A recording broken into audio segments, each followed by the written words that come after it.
All right, thank you, Ed. The Senate reaching that deal on a $2 trillion stimulus package into the wee hours of the night intended to help businesses and workers as the coronavirus takes a toll on the U.S. economy. Senate Minority Leader Chuck Schumer describing the bill as unemployment compensation on steroids. Our next guest played a big role in those talks. Senator Shelley Capito. She serves on the Appropriations Committee and joins us now. Senator, good morning to you. Good morning. Great to have you here this morning. So we know that these negotiations went well into the night, with us all learning of it in the wee hours of the morning, 1:30 to be exact. What went into the yes? Why did Democrats come around to a yes on this? Well, I think the Democrats were feeling the pressure from our hospitals, our county commissions, our state governors to do something. The urgency of the package that we've been working on that is very similar to what the package they agreed to would have provided that 3-4 days ago. But we are where we are. They finally have said yes.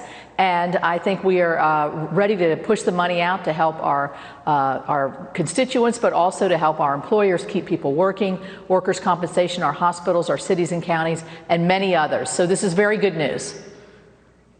Well, you heard the way that Chuck Schumer characterized it, unemployment compensation on steroids. How do you characterize it? Does it go far enough? Well, I think it is a very big and broad, and as you heard Leader McConnell say, the largest rescue package that's ever come forward.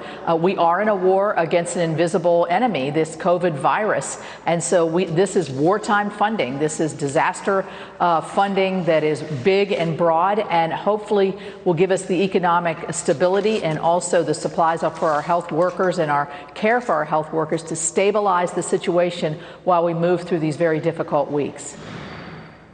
So it goes off to Nancy Pelosi now. What do you expect her next move is?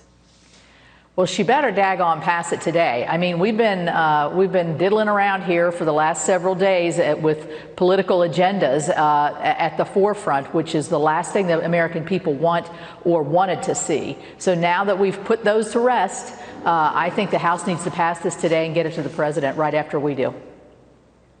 So we will see what happens with that. One-time payments, $1,200 per adult, $500 per child. $360 billion for small businesses, $500 billion for loans to larger industries. You see what's happening in your state. Initially, it was at one point, it was the only state with no cases of the coronavirus. Right. Now you're seeing the number of cases, confirmed cases in your state, on the rise. Do you expect any more legislation will be needed, Senator? Well, I think that we are definitely going to have to come back in once we assess if there's any further damage. I think the place we need to key on is our health professionals, our hospitals, our community health centers, our nursing homes, to make sure they have the beds, the ventilators, the masks, and the workforce to be able to handle this as it peaks. You know, our numbers in West Virginia doubled last night, but they're still relatively low compared, obviously, to the rest of the nation.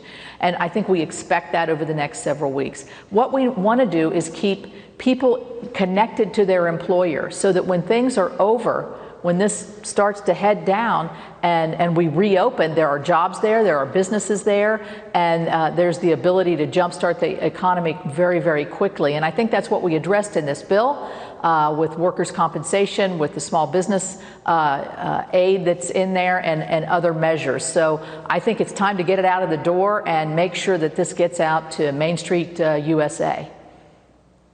Senator, you talk about the money that will go for the protective equipment for our healthcare workers. Obviously, this has been a huge priority in those negotiations, $50 billion for that. And then there's the $600 more per week in unemployment benefits for those out of work. Senator, if you could, can you quantify the economic impact that this will eventually have on the U.S. economy? We have seen the toll that it has taken, the market hit that we have seen so far. It rallied on news that Congress was getting closer on a package getting agreed to. So can you give us a number as far as economic growth that this could possibly spur or we could see come back as a result of this agreement? Well, I think if you look at the total package, the number there is in and around $2 trillion, which is the largest infusion of capital and dollars all to the United States. Individually, if you look at a family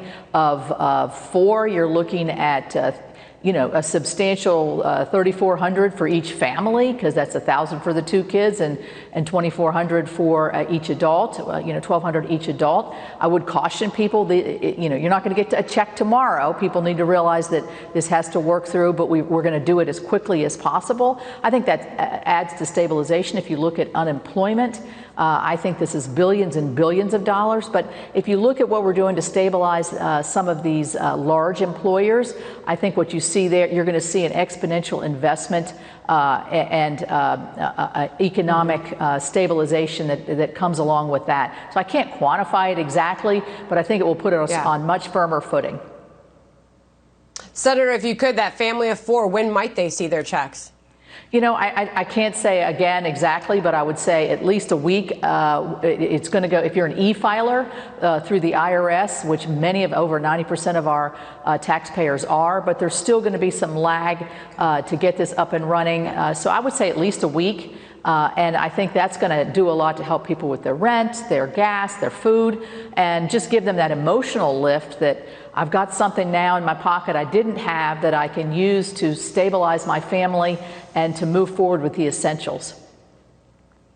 American people are watching this all very closely, and they are listening. Senator Shelley Moore, Capito, appreciate your time this morning.